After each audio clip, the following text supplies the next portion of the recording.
احمد بیٹا، اب تمہیں بھی اپنی زندگی کے بارے میں سوچنا چاہیے۔ اللہ نے تمہیں عزت دی ہے، اچھی نوکری دی ہے، اب ایک اچھی سی لڑکی دیکھ کر شادی کر لو، گھر میں رونق آ جائے گی اور تمہاری تنہائی بھی ختم ہو جائے گی۔ میں ہر بار مسکرا کر یہی جواب دیتا، خالہ جان ابھی نہیں، ابھی مجھے کچھ اور وقت چاہیے، ابھی میں خود کو مکمل طور پر سنبھال لینا چاہتا ہوں۔ وہ میری بات سن کر خاموش ہو جاتی، مگر ان کی آنکھوں میں میرے لیے ماں جیسی فکر صاف نظر آتی تھی۔ ایک دن میں نے ان کا ہاتھ پکڑ کر کہا، خالہ جان آپ نے جو کچھ میرے اور مریم کے لیے کیا ہے وہ شاید کوئی اور نہ کرتا۔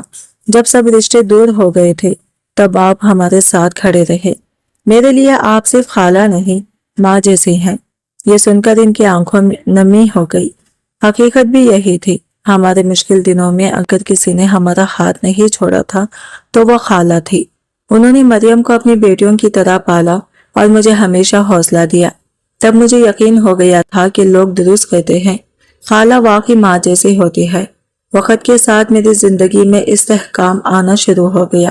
مریم اپنی نئی زندگی میں خوش تھی اور میں اپنی ملازمت میں پوری محنت کے ساتھ آگے بڑھ رہا تھا، مگر جب شام کو کام سے واپس آتا تو ایک عجیب سی خاموشی میرا استقبال کرتی۔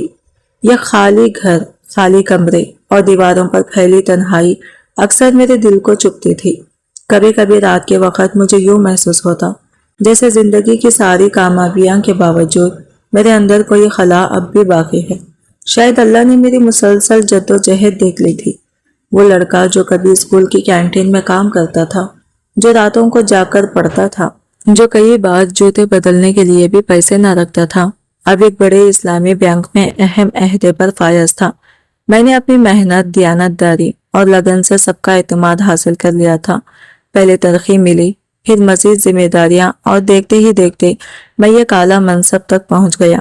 میری آمدنی لاکھوں میں پہنچ چکی تھی۔ میں نے شہر کے ایک اچھے علاقے میں اپنا گھر خرید لیا تھا۔